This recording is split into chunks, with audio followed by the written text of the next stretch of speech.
Hello, my name is Riley Smith, and what you need to know about me most is that, to me, all the world is a stage. My story somewhat starts in Idaho, where I was born and raised in Boise, which is quite a bit of ways from North Dakota. But I was born into a family of loving parents, and my two younger brothers, Austin and Jasper. And we can't forget the family dog, Harvey, and my personal favorite, my baby Hank. He's my cat. No one else can claim him, but he's 13 years old. But I love him to bits. But my story actually starts here at Sienna Elementary School, which was located in Boise. And, as a kid growing up, it might not seem like it, but I was very shy. I didn't talk to people. At recess, I would hide under the slides to avoid human interaction at all. But everything changed when one teacher reached out to me. Mrs. Telestai saw something in me I obviously didn't see. And being the quiet, shy kid she knew I was, I think she saw potential for something else.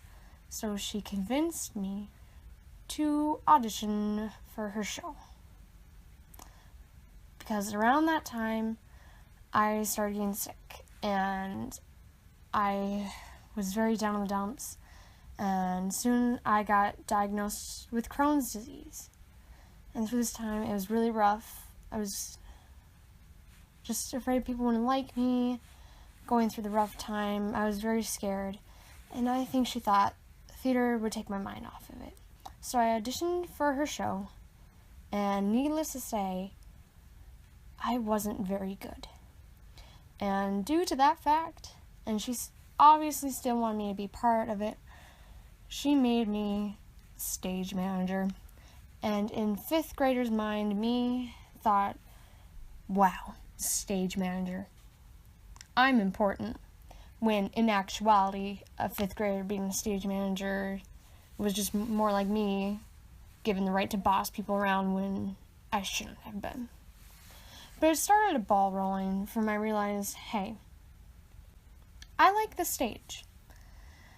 And then soon I would move from Idaho to North Dakota, and it would take a few years off the stage. But then I was given the opportunity to audition again for a show. And I was like, hey, I want to try this out again. And so I got my first part in my very first show in 2012, Squad Room, where I played the crime photographer.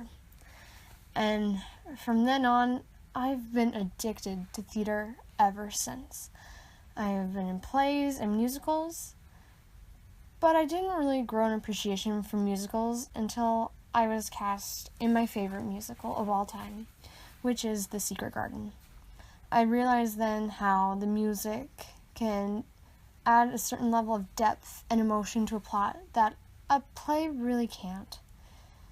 But sadly, I'm not the best at singing, so I like to stick to plays, but if I'm cast in a musical, I definitely enjoy it.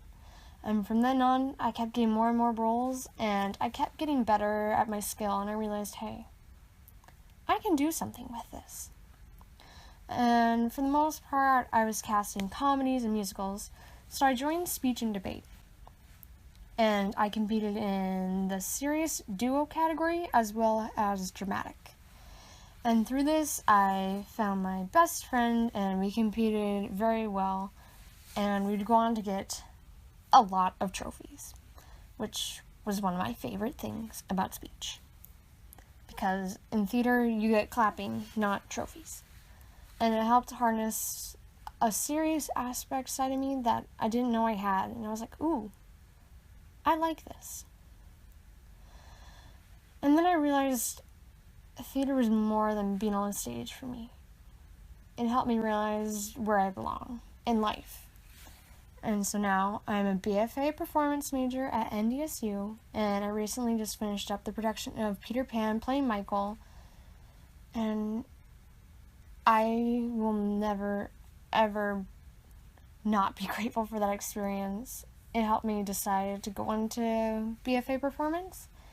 And I found a new home here at NDSU, and I've recently just been cast in the Odyssey, which will open this spring. So I'm very excited for that. And through the course of it all, especially in high school, I realized theater is my home.